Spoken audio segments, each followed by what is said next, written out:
에, 주님은 이제 공중을 나는 영으로 이렇게 상징화 시켜서, 그런데 말씀이 어떻게 허공에 날아다니는 게 아니니까 그분이 말씀을 사역하는 그 빛의 천사들, 그룹들을 타고 이렇게 날아다니는 걸로 이제 상징화했다. 이거 그 둘째 시간에 그 읽었고, 공중 나는 영이신 하나님은 자신을 독수리로 비유를 해요. 출애굽기 19장에 보면 독수리로 비유를 하셨죠. 내가 어떻게 독수리 날개로 너희를 업어 내게로 인도하였음을 이렇게 표현하셨죠. 그러니까 내가 하는 말씀을 말하고 독수리 날개라는 것은 그때 당시는 모세와 아론이죠. 두 날개 상징이죠. 주님이 부리시는 사자들을 날개라고 표현을 하고, 주님은 말씀이기 때문에 말씀은 사람을 입고 어딘가 가야 되는 거예요. 전도자가 없으면 말씀이 어디에 갈 수가 없죠. 이제 이런 것을 비유로 말을 한다. 그걸 이해를 하시길 바라고, 성경에서 문맥에 따라 어떤 때는 독수리가 사망을 삼키고 땅에 있는 먹이를 움켜 높이 올라가는 하나님 자신으로 비유하기도 하고, 독수리의 특징은 눈이 예리하고 먼 데까지 볼 수 있는 원시한 눈을 가졌다는 것이 특징이죠. 어떤 때는 독수리를 레위기 11장 같은 데는 부정한 새의 대표로도 말을 하죠. 그러니까 마귀도 독수리로 비유가 된다. 그걸 할 수 있어요. 그래서 공중의 권세를 잡은 악의 영들을 대표하는 마귀를 상징할 때도 독수리라고 표현하는 말이 있기 때문에, 그냥 독수리는 하나님 이렇게만 해가지고는 안 맞는 거다. 해석을 문맥에 따라서 해야 되는 거단 말이에요. 이런 경우가 성경이 굉장히 많아요. 그래서 무슨 히브리어 헬라어 문법을 가지고 막 성경 해석하는 사람들이 큰일 난단 말이에요. 뭐냐면 성경이 말하고자 하는 의도에 맞춰서 해야 된단 말이에요. 그건 문법이나 단어가 다른 게 아니니까 똑같은 거거든. 그런데 어디는 마귀를 말하고 어디는 전혀 다른 하나님을 말한단 말이에요. 엘롬이라는 것도 똑같은 거예요. 어디는 여호와 하나님을 말하는데 어디는 이방인들의 신을 말할 때도 그게 사용을 하거든. 그래서 내가 너무 문법분에 너무 집착을 못하게 내가 자꾸 그 얘기를 하는 거예요. 그래도 알아는 둬야 된단 말이에요. 그래도 인용한 본문에서는 하나님 자신이 독수리이며, 사자도 마찬가지죠. 삼킬자를 찾는 우는 사자 할 때 그 사자도 유대지파의 사자 똑같은 사자죠. 문법도 똑같고 단어도 똑같아요. 그러나 전혀 개념이 문맥에 따라 다르게 해석이 된다 이거예요. 예수님을 말할 때도 사자라고 그러고, 마귀를 말할 때도 사자라고 표현을 한단 말이에요. 이런 경우가 너무 많아요, 성경에는. 그래서 성경 해석을 사람들이 너무 그냥 가볍게 생각하고 자기 생각에 따라서 뭘 하려고 그러고 자꾸 그런 자세를 바꿔야죠, 기본적으로. 그 다음에 인용한 본문에서는 하나님 자신이 독수리이며 구속하신 이스라엘 백성들은 독수리 새끼들인데, 애굽에서 구속하여 광야로 인도하신 것은 독수리 두 날개로 이스라엘 백성들을 업어서 주님 자신께로 이끄신 것이니, 실제는 가나안 땅의 성전에 인도하신 것은 애굽 사람들을 광야를 거쳐서 가나안 땅 전쟁 끝나게 하고 성전으로 그 백성들을 불러 모은 거잖아요.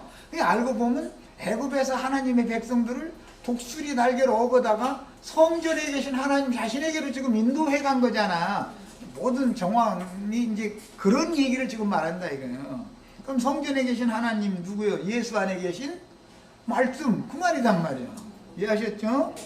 자, 이런 그림은 신약에서 주님의 보내심을 받은 증인들이 곧 독수리의 날개들이며, 계시록에서 마지막 나팔을 불며 세 가지의 화를 선포하는 세 천사들은 주의 증인들인데, 세 천사들이 공중에 날아가면서 화를 선포한다는 뜻은 바다와 땅에 하나님의 심판이 임할 것임을 경고하는 나팔을 분다는 뜻이요, 그들은 이미 세상을 초월한 사람들이라는 뜻이다. 기독교의 종교, 땅을 초월했을 뿐 아니라 바다도 초월된 사람들이죠. 그러니까 공중에 날아가는 독수리, 이렇게 상징을 해놨단 말이에요. 허공에 무슨 독수리가 날아가면서 뭐 말씀을 전하겠어. 문자들은 말이 안 맞잖아 그게.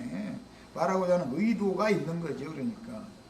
자, 출애굽기 25장 19절로 22절. 한 그룹은 이 끝에 한 그룹은 저 끝에 곧 속죄소 두 끝에 속죄소와 한 동이로 연하게 할지며, 그렇게 하려면 연하게 하려면 날개를 쭉 펴가지고 지성소 전체를 이렇게 속죄소를 덮는 형상으로 이렇게 만들어 놓는 거죠. 그룹들은 그 날개를 높이 펴서 그 날개로 속죄소를 덮으며 그 얼굴을 서로 대하여 속죄소를 향하게 하고 속죄소를 궤 위에 얹고 내가 네게 줄 증거판을 그 궤 속에 넣어라. 거기서 내가 너와 만나고 속죄소 위 곧 증거궤 위에 있는 두 그룹 사이에서 내가 이스라엘 자손을 위하여 네게 명할 모든 일을 네게 이르리라. 그랬는데 이게 대제사장이 1년 1차에 여기에 들어가서 그룹 사이에서 말씀하시는 여호와의 음성을 듣고 와서 백성들에게 대언해 주는 거잖아요. 제사장이라는 건 대언자의 역할을 하는 거니까. 야, 속죄소의 양면 끝에 두 그룹이 날개를 펴서 속죄소 전체를 가리고 덮게 하신 것은 이스라엘의 모든 죄과들을 대제사장이 대신 짊어지고 하나님께 나아갈 때 이스라엘의 죄과들과 허물진 일들을 가려주고 덮어주어서 두 날개로는 날고 두 날개로는 가리고 뭐 이제 이런 얘기가 나오죠.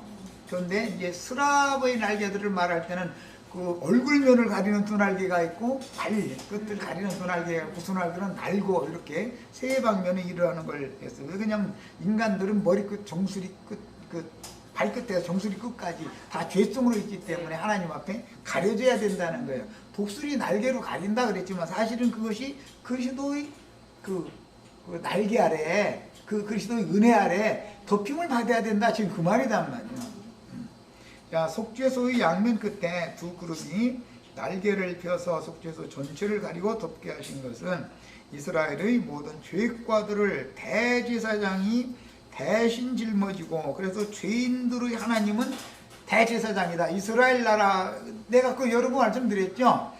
이스라엘 백성들의 하나님이 아니라 왕, 머리, 하늘은 왕이단 말이야. 백성들은 왕이 하늘이단 말이야. 죄인들은 대제사장이 하늘인 거예요. 개념이 그런 거예요. 아내는 가정에서 남편이 하늘인 거예요. 이스라엘 셈족의 언어법이요, 그게. 이제 이런 기본 원리를 아셔야 돼. 그러니까 이제 하나님의 말씀을 대언해주는 선지자들은 계시가 없는 무지한 짐승 인간들의 하늘이단 말이에요. 아버지라고 그런 거예요. 그래서 선지자 보고 아버지라고 그러죠. 하나님께 나아갈 때 이스라엘의 죄과들과 허물진 일들을 가려주고 덮어주어서 순결하고 성결한 상태로 하나님을 만날 수 있게 하신 것이며, 하나님은 이스라엘의 흠과 죄과들을 보시지 않고, 이스라엘이 흠과 죄가 없는 건 아니죠. 그러나 이스라엘의 하나님 여호와는 이스라엘의 흠결과 죄과들을 보시지 않는 분이다, 이렇게 돼 있지. 없다고 돼 있는 게 아니죠. 보지 않는 것이지. 그런 줄 뻔히 알지만 안 보려면 뭔가가 가려져 있어야 되잖아. 덮개, 그 덮개가 그리스도다, 이런 말이야. 자, 자신이 하나님과 계산하는 대제사장의 중보만을 들으시고 받아주신다는 뜻이다. 그러니까 사람들을 일일이 그 죄과를 가지고서 심판하는 데 목적이 있는 게 아니라 구속을 이루시고 대신 덮어주시는 그리스도의 중재만을 듣는다. 그리스도만 본다, 그 말이에요. 보고 듣는 거죠. 이것이 암탉이 그 새끼들을 날개 아래 모려한 그걸로 이제 신약에서는 예수님이 그렇게 표현을 했어요. 날개라는 사람이 이렇게, 아까 내가 그 얘기해드렸지? 자식이 뭐 놀랜다든지 뭔가 오염 타가지고 막 뭐 하고 그러면은 이렇게 팔 벌려가지고 이러고 하고 안아주면 딱 그치고 아이가 그 안정을 찾잖아요. 엄마 품에 딱 안기면 그 양팔이 그 양 날개거든. 날개 아래 이렇게 품어지는 상태, 그런 걸 보고 품는다 그러지. 그래서 하나님의 품 속에, 아브라함의 품에 들어갔다, 품는다 그러잖아요. 이렇게 안아주는 상태를 그렇게 표현하는 거예요. 야, 신명기 32장 10절로 12절. 여호와께서 그를 황무지에서 짐승의 부르짖는 광야에서 만나시고 호위하시며 보호하시며 자기 눈동자같이 지키셨도다. 여기 죄인들이지만 이스라엘 백성들을 구속하셔가지고 광야에서 이렇게 지켜주신 얘기한 거예요. 마치 독수리가 그 보금자리를 어지럽게 하며 그 새끼 위에도 불거리며 그 날개를 펴서 새끼를 받으며 그 날개 위에 그것을 엎는 것 같이 여호와께서 홀로 그들을 인도하셨고 함께한 다른 신이 없었도다. 이스라엘 백성들을 구속해서 구체적으로는 가나안 땅의 예루살렘 성전에 다 모이게 하는 건데, 그게 이제 신전에 다 모이게 하는 건데, 거기까지 인도해 갈 때는 이렇게 했다는 거예요. 독수리 날개로 이렇게 했다. 이게 다 비유들이죠. 본문에서 독수리는 하나님 자신에 대한 상징인데, 나는 불뱀의 시험이 끊이지 않는 광야에서 이리와 늑대들에게 노출된 하나님의 약물인 이스라엘 백성들의 보호자이신 하나님은 아직 스스로 생존할 수 없는 독수리 새끼들을 훈련시키며 돌보셨습니다. 광야는 그 훈련장인 것이죠. 독수리는 높은 절벽에다가 집을 짓는데 대개가 다 그런 거예요. 가시 나무들을 엮어서 먼저 기초를 만든 다음에 굵은 어떤 나무들을 그냥 물어다가 일단 기초적인 뼈대를 이렇게 세우는 거예요. 그 다음에 거친 풀이나 나뭇잎을 깔고 맨 안쪽에 부드러운 풀을 깔고 그 다음에 맨 나중에 자신의 털을 뽑아서 보금자리를 만들어 놓고 거기다가 새끼를 낳는 거예요. 이제. 야, 그러면 새끼들이 자라면서 독수리가 음식물을 날아가지고 올 때 날개짓을 해야 되니까, 그러면 깃털부터 시작해서 부드러운 털, 마른 털부터 그 다음에는 조금 굵은 털, 이제 하면 빈껍데기집만 나오면 이제 거기에 독수리가 완전히 털 입어서 돼 있는 것도 아니고 그런 상태에서 계속 찔르니까 자랄수록 계속 찔를 거 아니에요. 이제 그러니까 독수리가 못 견디는 건 어떠냐면 그 둥지 밖으로 자꾸 나오려고 이렇게 가해가 이렇게 쓴다는 거예요. 그런데 바람이 휙 불으면 이렇게 하다가 떨어지는 거죠. 이제. 네. 그러면은 일부러 조금 떨어진 곳에서 지키고 있다는 거예요. 교대로 엄마 아빠가. 그러다가 바람 불어서 떨어질 때 이제 때달파도 휙 날아가지고 이게 등에다 받는 거예요. 그러면 다시 집에다 가서 내려놔두고 또 흔들리다가 또 떨어지고 훈련을 반복하다 보면 그런 방식으로 그 무거운 육중한 몸무게를 가지고 있는 독수리지만 나는 것을 배운다. 이게. 그렇게 훈련을 안 시켜놓으면 새가 그렇게 크기 때문에 그냥 쉽게 날 수 있는 게 아니라는 것이죠. 작은 새처럼 가볍게 이렇게 비상이 되는 게 아니니까. 야, 이런 것은 세상 나라의 그런 표상인데, 이런 것은 구속하신 이스라엘 백성들을 광야에서 독수리를 기르는 것처럼 훈련시킨 것은 강건한 자가 되어 요단을 건너 가나안 땅에 진노하여 대적을 이기고 새 하늘과 새 땅, 새 예루살렘 하나님의 성전이죠. 거기까지 인도하는 과정에 이런 일을 했다는 것을, 세상 나라에 그 독수리가 새끼 나서 기르는 과정을 보고서 지금 이렇게 설명을 해놓은 거예요. 신명기가 지금. 자, 10편 17편 7절로 9절 봅니다. 죽게 피하는 자는 그 일어나 치는 자에게서 오른손으로 구원하시는 주여, 주의 기이한 인자를 나타내소서. 중요한 건 주님께 피하는 자지요. 지금 룻이 여호와의 날개 끊으라래 피난 온 거 아니야? 피하러 온 거 아니야? 피난처가 되려면 보호를 해줘야 피난처가 되는 것이지. 나를 눈동자같이 지키시고 주의 날개 그늘 아래 감추사. 웃는 것도 날개가 있는데 그늘 아래 감춘다. 참, 이것도 새끼가 더위에 시달리게 생겼으면 햇빛 다 가리고 짚으면 이렇게 햇빛을 뜨고 햇빛을 가려준다는 거예요. 그늘로. 그냥 새도 이렇게 지혜롭게 지 새끼 돌보고 할 줄 아는데 사람이 새끼 버리고 도망갈 수도 있죠. 애미가 새끼 놔도 도망가는 애미도 있잖아. 짐승만도 못 온 거지 뭐. 그거 보면은. 그래 이제 이 시편 기자는 나를 압제하는 악인과 나를 에워싼 극한 원수에게서 벗어나게 하소서. 이런 극한 원수를 그 계시록에서는 해와 뜨거운 기운에 해를 받지 않게 해준다 이렇게 표현을 했지. 거기도 독수리 얘기가 나오죠. 해라는 걸 뭐 사람을 여기 우리나라 햇빛과 그 중동 지역의 열사 그 사막지대의 햇빛은 다르다는 거예요. 그런데 그때 애미는 새끼새를 열사에서 새끼를 낳아서 기르려면 살려놓으려면 쥐가 뜨거운 거 다 당하고 새끼는 이렇게 보호하는 거죠. 한낮에는. 이게 하나님이 이제 내가 그래서 주님을 진짜 만난 사람은 내가 죽도록 고생한 것 같아도 실제는 하나님이 고생한 거다. 그 얘기를 자꾸 하는 거예요.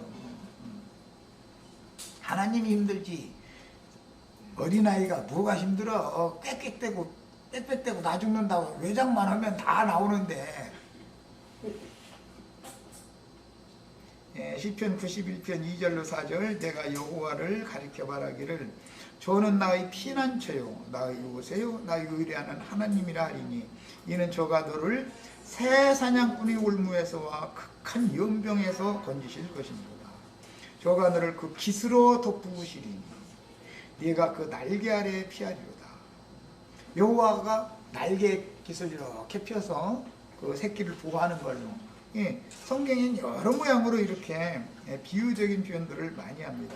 그의 진실함은 방패와 손방패가 되나니 이렇게 이제 시편에 나왔어요.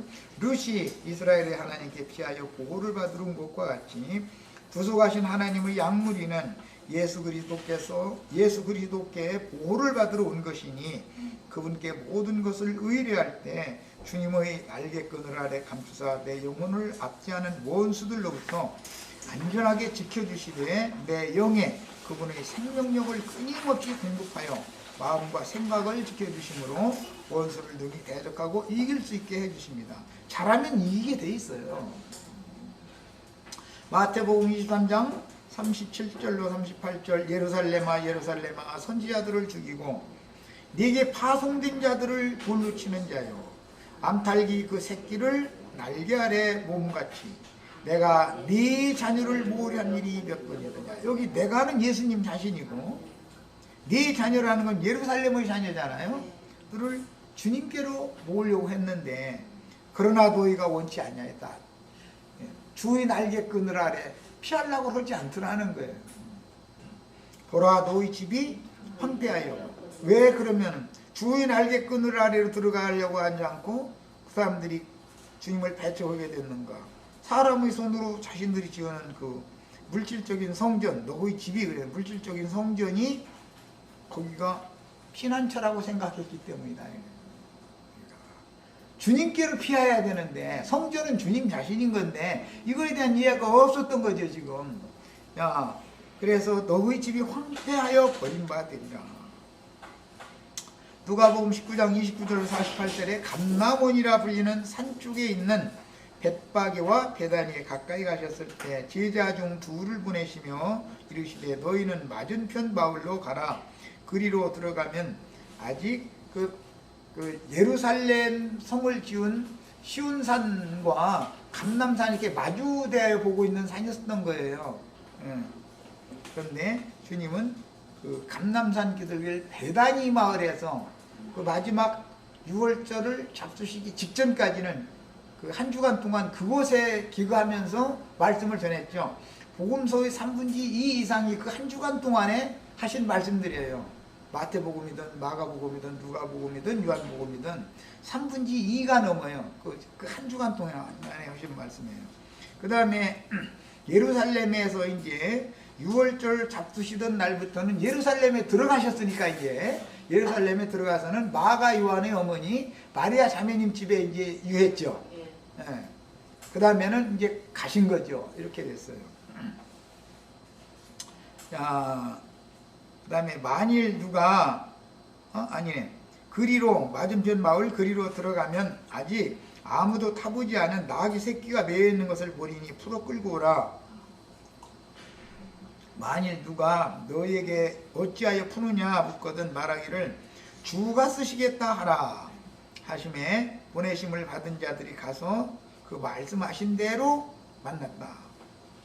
마지막 6월절 잡수시는 그 초소 예비하는 문제도 네가 성 안으로 둘을 보내면서 성 안으로 들어가면 물 한 동이를 가지고 가는 어떤 사람을 만날 텐데 그가 가는 집을 따라 들어가서 주님과 함께 6월절 먹을 객실이 어디가 있느냐고 물어봐라. 그럼 거기다 다 준비해 줄 거다. 그렇게 했죠. 그대로 말씀하신 대로 물동이 물 한 동이 가지고 가는 사람 만났고 그대로 다 됐잖아요. 이런 것이 뭐냐. 주님의 말씀은 절대 땅에 떨어진 일이 없다는 걸 그대로 보여준단 말이에요. 문자대로 봐도.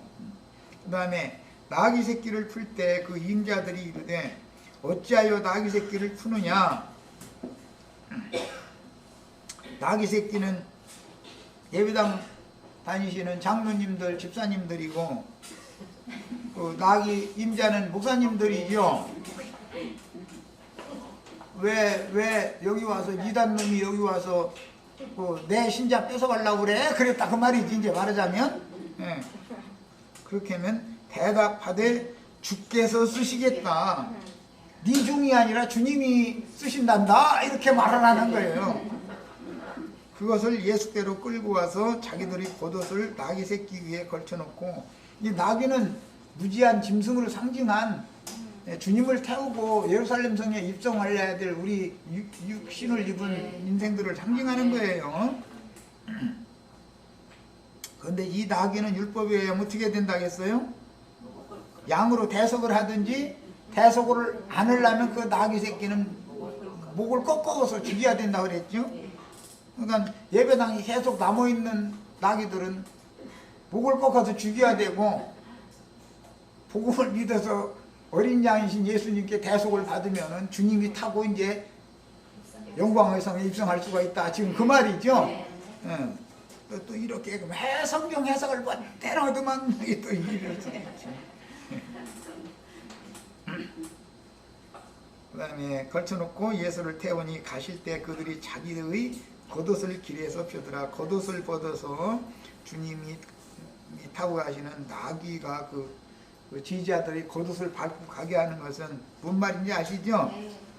우리도 다 나랑 같이 겉옷 벗자고 내가 자꾸 얘기하는 중이야.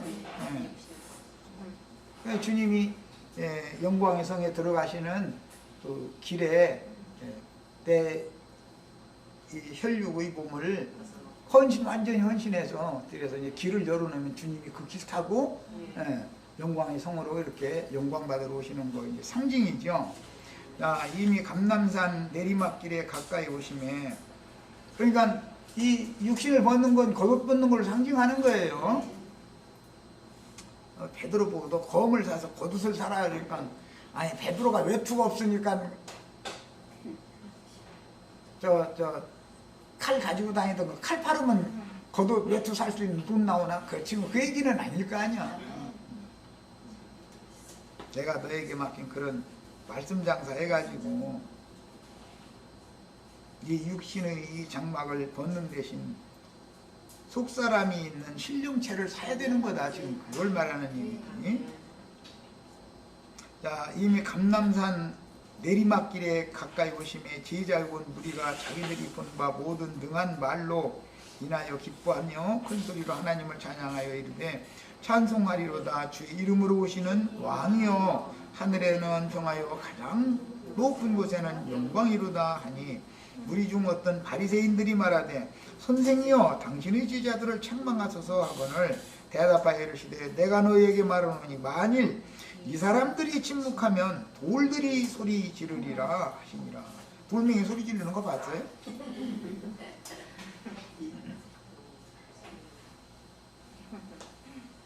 침례자 요한이 침례할 때 마귀가 와서 시험을 하니까 이 돌들로 등이 아브라함의 자손이 되게 하시는 분이다 라고 이렇게 말했죠. 그럼 돌멩이가 아브라함 자손인데요? 어디 관악산 저기에 막 큰 그 돌멩이가 아브람 자손인데요? 요한에게 와서 하나님 말씀대로 회개하고 심려를 받은 그 심령은 돌로 상징하기 때문에 아브라함 자손이 된다. 지금 그걸 말하느라고 침례일 때 그렇게 연결이 된 말이고, 여기서는 돌들이 소리 지른다 그러니까는 아니 무슨 놈의 돌들이 채석장인가 거기서 소리 지르나 어떻게 한단 말이야. 자, 이제 심령이 거듭나면 기뻐한다 그 말이죠.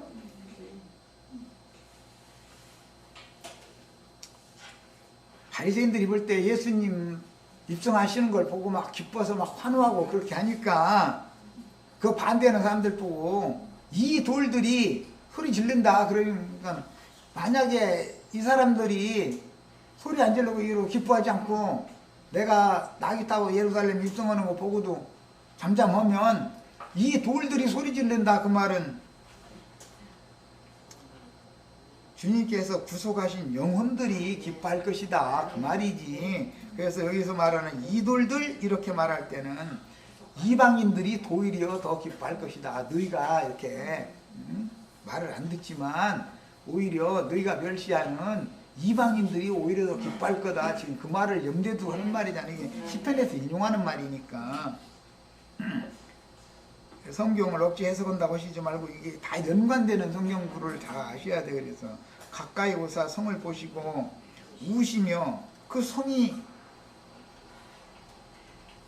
암탈기로 비유된 예수님 품 안으로 그 성을 저 유대교 종교 체제 속에 있는 사람들을 다 불러 모으려고 해도 도저히 배척하고 주님을 영접하는 사람들 책망을 하거나 해서 이랬으니까 그 성을 보고 우시며 이르시되, 그 성이 그들의 날개 그늘이라고 생각했고 보호처라고 생각을 하고 있는 거잖아 지금.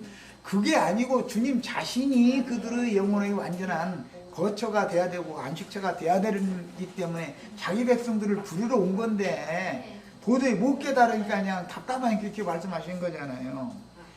너도 오늘 평화에 관한 일을 알았다면 좋았을 뻔하였거니와 지금 내 눈에는 숨겨졌도다. 그 사람들 눈에는 이게 안 보인 거지 지금. 예수님이 와서 뭔 짓을 하는지 지금 안 보이는 거지. 날이 이를지라 네 원수들이 토둔을 쌓고 너를 둘러 사면으로 가두고 또 너와 및 그 가운데 있는 네 자식들을 땅에 메어치며 돌 하나도 돌 위에 남기지 아니하리니 이는 네가 보살핌을 받는 날을 알지 못함을이나이다. 지금 주님께서 예루살렘을 보살피러 오신 것이죠. 그런데 배척하니까 결과적으로는 그 예루살렘의 기득권자들이 지도자들이 예수를 죽이는 역할을 하게 되잖아요.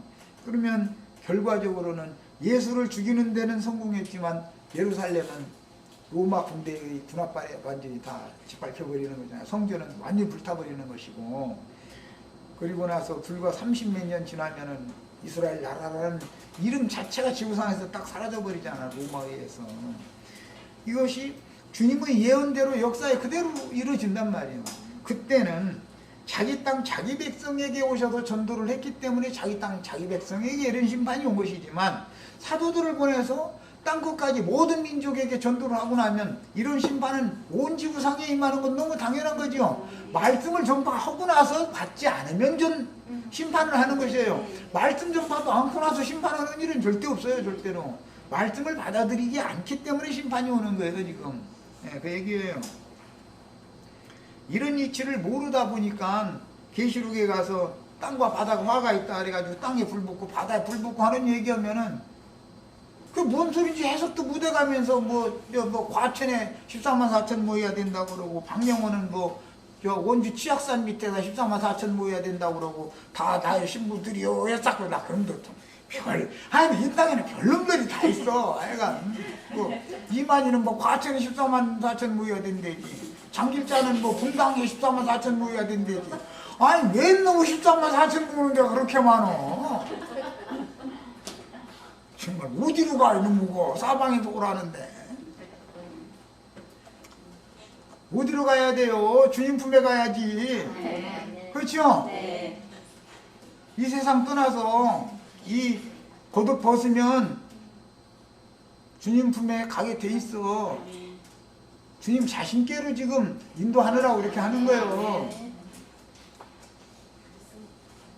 율법적인 광야의 성막이나 예루살렘의 성전, 곧 사람의 손으로 지은 성막이나 성전은 이스라엘의 안전한 거처가 될 수 없으니 물질 세계에서는 그 어느 것도 완전한 거처, 영원한 거처는 있을 수가 없는 거다. 있을 수가 없죠.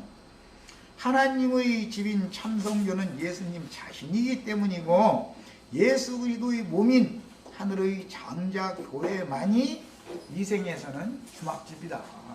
여기다가 맡겨놓는 거예요, 양무리를. 하나님께서 증인으로 파송한 자들은 예루살렘의 기득권자들에게 의하여 박해를 당하고 이게 파송된 자들을 다 죽인 성이라는 거예요. 그것 때문에 우시면서 얼마나 안타까우면 그러셨겠어. 박해를 당하고 결국 죽임당했는데 예루살렘 성전의 지도자들은 자신들의 손으로 지은 건물이 하나님의 집이요 그 집에서는 안전하게 보호를 받을 것이라고 철저하게 신봉을 했기 때문에 로마 군대의 에워싸움 있을 때 꾸역꾸역 그 성 안에 들어가면 죽으러 가는 건데 그게 거기 가면 보호를 받을 것이라고 생각하고 그야말로 14만 4천이 모여드는 거예요. 네, 꾸역꾸역. 그 수가 꽉 차니까 어떻게 로마 군대가 완전히 성을 에워싸버려. 성벽이 높으니까 로마 군대가 여기는 못 넘어올 거다 그랬죠. 그리고 어떻게 해요? 저쪽에 있는 산을 퍼다가 짐꾼들을 동원해가지고 계속 쌓아 올려. 토둔을 쌓아가지고 성 높이와 비슷하게 만들어 사다리 놓고 다 넘어가 버려. 하나도 안 남고 몰자 다 죽어버렸어. 대제사장이 거기서 주여 와요 하고 주여 와요 하는 손모가 뚝 잘라지고 아주 칼로 이렇게 해버려가지고. 그게 구원이요? 지금 그 짓을 하라고 지금 여기로 14만 4천 와라 저기로 14만 4천 와라 이러고 있는데 이게 의식이 없어. 내가 지금 어디로 가야 사는지를 몰라. 아니 난 참 답답해 죽겠어. 인간들이 지어놓은 큰 건물에 꾸역꾸역 모여들면 죽으러 가는 거예요. 그게 지금 사실은 그냥 육신만 죽으면 얼마나 좋아. 그런데 육신이 죽으면 그 영혼이 불못에 들어가는 과정에 그렇게 당하는데도 그 사람들 육신이 죽임 당할 때 우리 순교자라고 해가면서 찬송해가면서 죽지. 또 예루살렘 성전이나 마사다라고 하는 곳에 도망간 유대인들이 찬송해가면서 죽었어. 할렐시 그거 해가면서 죽었어. 왜? 저희는 여호와를 순교한다고 생각했으니까. 그런데 그게 지옥불에 들어가는 과정이 그런 것을 꿈에나 생각하냐 이 말이에요 지금. 만약에 이제 여기까지 하면 좀 그러네. 이걸 난 참고. 사람이 건물 지어놓고 나서 여기로 모여라 그러면은 생각을 해보셔야 돼. 여호와의 날개끈을 아래 보호를 받으러 가셔야지 사람이 지은 무슨 건물에 들어갔다가는 하늘나다가 헐수시 조금만 운을 띄고 차라리 자기 집에서 기도해. 집에서 큰 예배당에 모여서 주여 삼창 둘러싸고 떠들어서 하면 표적이 돼가지고 거기 악한 날이 오면은 짐승들이 거기는 집중적으로 공격을 하게 돼 있어. 그럼 거기 있는 연놈들이 한꺼번에 싹 당하는 거예요. 집에 있는 사람은 낱낱이 찾아가면서 뭐 집집마다 가고 해서 뭐 너 믿어 안 믿어 이거 물어보고 주의 그렇게 하겠어? 아 이놈들이 이게 예를 들어서 공산당이 쳐들어왔다 예를 드는 거야. 이건 공산당 예수 믿는 거 제일 싫어해. 저희가 미워하는 원수들 싹 잡아서 한꺼번에 쉽게 죽이려면 어디로 가면 되겠어? 모여가지고 주여 삼창 하는데 가면은 해결되지요. 그런 게 기도하고 싶으면 집에서 하라고. 집에서 화장실에 앉아서 기도하든지 뭐 이러시라고 차라리. 이렇게까지 노골적으로 얘기를 꼭 해야 돼? 사람들이랑 이렇게 어리석어.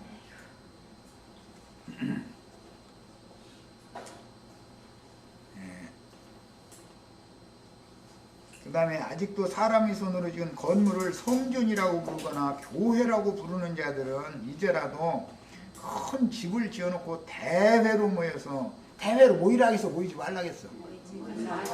아니 그래 하지 말라는지만 그렇게 풀감소해. 사람 죽어가지고 하나님의 뜻을 거역하는 종교의식을 향하는 율법 제사의식을 끝내고 누구든지 회개하고 복음을 믿어 하나님의 받으신이 된 성도들을 주님의 날개 그늘 아래로 인도해 주어서 제사장 나라가 되게 해 주어야 되는 겁니다. 이것은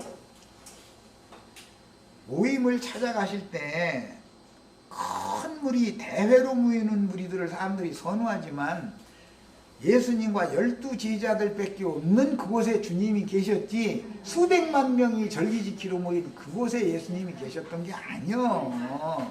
뭘 알고서 예수를 믿어야 돼. 이렇게 하면 그러면 조금씩만 모이면 되느냐고 또 이건 알아서 하고.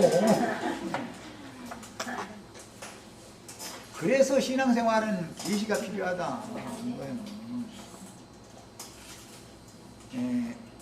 계시록 12장 아까 하다 말한 부분을 이제 이어서 합니다. 그 여자가 큰 독수리 2날개를 받아 광야 자기 곳으로 날아가 거기서 그 뱀의 낯을 피하여 한 때와 두 때와 반 때를 양육받음에 그랬는데, 출애굽기 9장 22절로 26절에 보면 10재앙 중에 우박재앙이 나오죠. 흑암재앙과 우박재앙이 있는데 애굽 전역에는 불이 섞인 우박이 내렸죠. 그런데 고센 땅에는 우박으로 피해를 받지 않았죠. 애굽 전역에는 흑암이 왔죠. 그런데 고센 땅에는 흑암이 없고 빛이 있었어요. 야, 그러니까 똑같은 세상이라 할지라도, 똑같은 애굽이라 할지라도 여자가 낳은 아들은 하늘로 갔으니까, 이제 승천을 했으니까 남은 자손들이 있어야 다음 세대에 그루터기 역할을 하겠죠. 야, 그럼 남은 자손들을 보존하는 어떤 곳이 있어야 될 거 아니냐 이 말이에요. 그래서 자기 곳이다 그랬는데 애굽에서의 출애굽시에서는 고센 땅이라고 상징을 해놨다 이거예요. 하나님의 백성들은 고센 땅에 있었죠. 야, 그래서 이것은 상징이기 때문에 계시록에서 실현될 때는 여자가 광야의 자기 곳으로 나라를 가는데 독수리 2날개를 받아가지고 간다 그랬는데, 그 독수리가 업어가지고 간다 그 말이잖아요. 새끼들이니까 지금 다 자란 독수리는 지가 알아.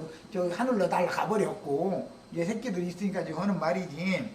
자, 그런데 거기에서 뱀의 낯을 피하여 그랬으니까 짐승의 난 때 살아남고 싶으면 대회로 보이는데 절대 가시지 말고 그냥 혼자 집에서 기도해. 이제 여기까지 다 일러줘. 혹시라도 아니 나랑 같이 가면 더 좋고 제일 좋은 거고, 혹시라도 남으면 절대 회당에는 가시지 마. 그럼 표적이 되는 거예요. 거기서 주여 삼창 오고 있으면은 그건 죽은 당연히 죽이게 돼 있어. 근데 그때 아따 나는 이제 순교한다고 할렐루야 가면서 그렇게 어리석은 예수 믿지 말란 말이야. 피워야 돼. 그때는 세상에서도 소나기가 막 내리면 우산 급한게 우산이 없을 때는 피하고 본다 그러잖아. 그럼 어떻게 해야 되겠다. 집에서 기도하는 게 낫겠지. 주사마 4층 모이는 예배당에 가서 주여 삼창 부르면 죽는 거야. 지금 사실은 죽으러 가는 거라고. 이게 뭘 알고서 전도도 해야 되고 알고 믿어야 돼. 엘리야도 가장 극한 상황일 때가 엘리야 때였죠. 이런 상황이 있어. 엘리야 때 이랬었죠. 아합의 아들이 박해를 계속하니까 어떻게 해요? 무슨 피하고 오는 거요. 그래 뭐 그리시네 가서 뭐 로뎀나무 아래인가 뭐 어디 앉아서 막 주여 데려다 주세요. 아니 뭐 나 그거 읽으면서 뭐 피하지 말았으면 저기서 데려갔을 건데 뭐 응? 도망을 실컷 가놓고 나서 주인이여 데려가 주세요 이러면 뭐야 가만히 있었으면 그냥 벌써 데려갔을 건데 그런데 아직 할 일이 남았다는 거 아니에요 지금. 그러니까는 까마귀들 보냈대나 뭐 그렇게 돼 있지. 까마귀들을 보내서 뭐 음식 데려는 뭐 물어다 줘가지고 그거 먹고 너 이제 기운 내 그러고 저 호렙산으로 가 그랬다는 거예요. 호렙산은 광야에 있는 산이잖아 시내산. 아니 다 죽게 생긴 사람 보고 그 수천이나 되는 데까지 가라고 그러니 아니 뭐 가까운데 여기 소활성으로 가 그래서 얼마나 좋아. 그것도 아니고 호렙산으로 가라네. 나이 아니 사마리아 성에서 호렙산까지 가려면 그게 거리가 얼마예요. 그때 당시 비행기 타고 가는 것도 아니고 무슨 뭐 엘리야가 무슨 말 타고 막 이렇게 가면서 뽐내가면서 갈 것도 아니고 터덜터덜 걸어서 가야 되는데 그래서 호렙산에 갔더니 세미한 음성이 들려왔다는 거 아니요. 그냥 성경이 말하는 의도를 잘 아셔야 돼. 또 이렇게 해놓고 나서 또 나도 또 그날 살아남아 가지고서 또 이게 짐승의 환란을 몸으로 경험해가면서 나 따라와 또 이럴 가무동네.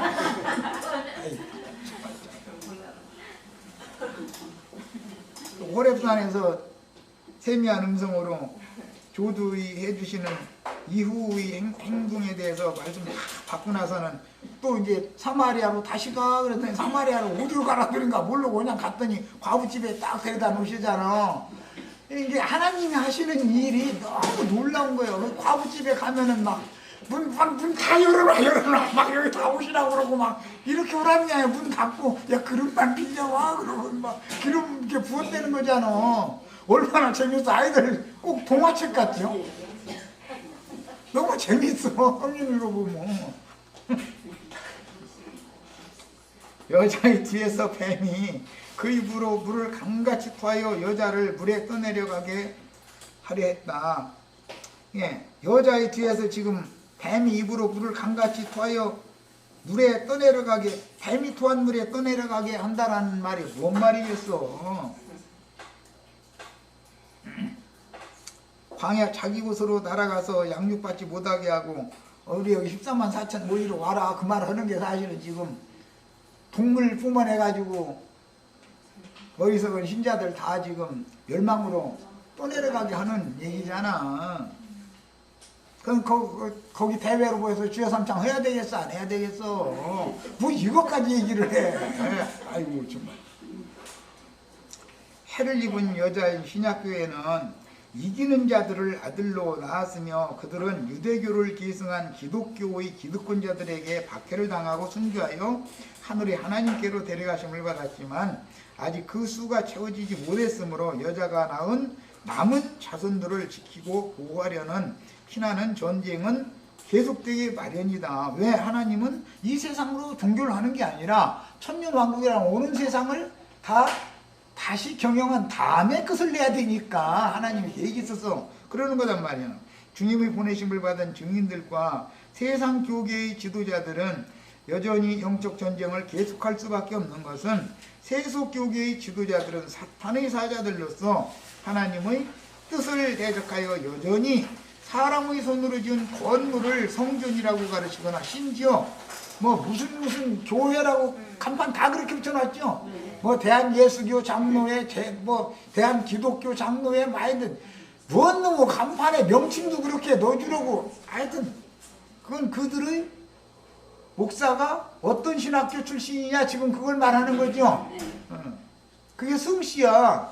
대한예수교 장로회 하면 그 성은 뭐고, 대한예수교 장로회 뭐 여기 보면 속수교회 그 이름이고, 그렇죠? 속수교회는 이름이고 대한예수교 장로회는 성이고, 그 성이 더 길어 대부분 보면 이렇게. 신기하더만 아주. 이게 사실이 지금 내가 하는 말이 그게 그 예배당의 명함이잖아, 문패잖아. 거기 가서 주여 삼창하면 순교하는 것이 아니라 지옥행이라고. 그게 지금 그걸 말하는 거예요, 성경이라는 게. 이미 예수님이 예언한 말씀이 예루살렘 성전이나 마사다라고 하는 것에서 다 역사적으로 실현이 된 거예요. 그대로 하나도 살아남지 못했어. 다 죽었어. 아무리 높은 성벽 하나도 소용없어요.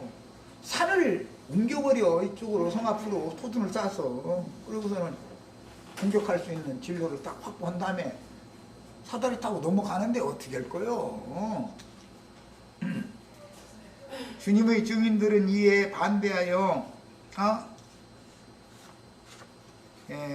사람의 손으로 지은 건물을 성전이라고 가르치거나 심지어 교회라고까지 가르쳐서 그 집이 자신의 왕궁이 되게 하는 놈들이 이게 사탄의 사자들이죠. 네. 과천에 13만 4천은 모여라 하는 건 무슨 뜻이요? 이만희 종대라. 이만희 왕궁 세고다고 그 말이잖아 사실은. 네. 원주에 13만 4천 그 미친놈의 지 신부라고 다 여러 개 모이라고 그랬었는데 그거는 박명호 지 왕국이지. 박명호라는 놈의 왕국이잖아. 응? 여기 여 분당 그 얼마나 그 많은 돈을 들여서 그렇게 해놓은 건 뭐예요? 서방놈이 죽으니까는 천년이 나서가지고 지가 또 이제는 아버지 하나님은 죽었고 어머니 하나님이 됐다 나서가지고 여기로 14만 4천은 모여야 그러면 천년왕국이 온다고 이지랄을 하고 앉았는데도 그렇게 모여가지고 그 사람들 열정 내는 거 보면 말도 못해. 돈은 어디서 그렇게 많이 나왔길래 그렇게 빚가번쩍한 건물을 그 비싼 땅에다가 그렇게 지어놨느냐. 그것도 신기하고.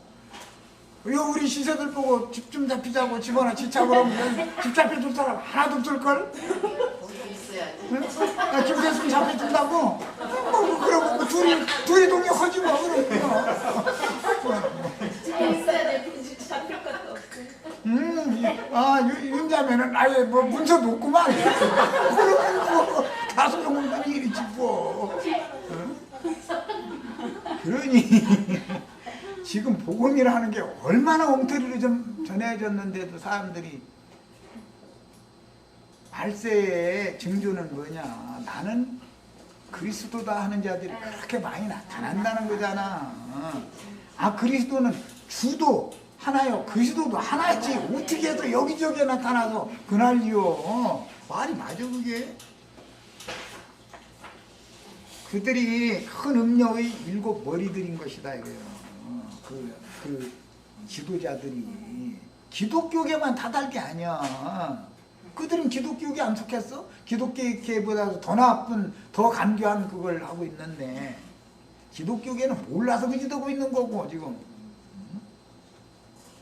주님의 증인들은 이에 반대하여 주님의 몸에 붙은 진실한 성도들에게 우리의 왕, 우리의 머리는 오직 예수 그리스도 한 분뿐이다 라는 것을 가르치고, 저 사탄의 사자들은 입으로는 옳다고 시인을 하지만 사실은 어떻게 해서든지 자신이 큰 지부의 주인이 되어 대회로 모여서 가증한 짓을 행하여 어리석은 신자들에게 자신이 으뜸이 되고 우두머리가 되려고 별별 해괴한 짓거리를 다 한다.